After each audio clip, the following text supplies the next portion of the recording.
Jaurlaritzak argi utzi nahi izan du konstituzionalaren epaiak ez duela eraginik izango indarrean sartu arte, beraz, borondatezko pentsio planak lehendik kontratatuak dituztenen eskubideak finkatuta daudela dio.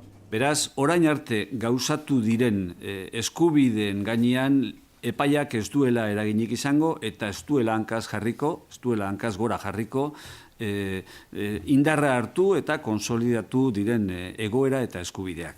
Erkorekak lasaitasun mezua zabaldu nahi izan die, bai borondatezko gizarte aurre ikuspeneko erakundei, bai aurre ikuspeneko planetan aurrezkiak jarri dituzten lagunei. Jaurlaritzak epaiaren eraginen aplikaziorik seguruena eta berme handikoena moldatuko duela ziurtatu du.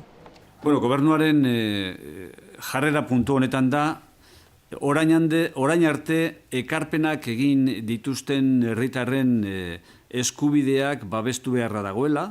Pentsio planen euskal legeak indarrean daramatzan 30 urteetan inpugnazio bakar bat ere jaso ez duela gogoratu eta Rajoyren gobernuaren ikuspegi birzentralizatzailea salatu du beste behin ere Jaurlaritzak. Hablamos de un Estado que evoluciona con el paso del tiempo hacia la limitación de competencias autonómicas y hacia una recentralización cada vez más patente, ¿no? Konstituzionalak Euskadiko borondatezko pentsio planen abantailarekin amaitu du eta bertan bera utzi du 10 urte igarota sartutako dirua berriz eskuratzeko aukera.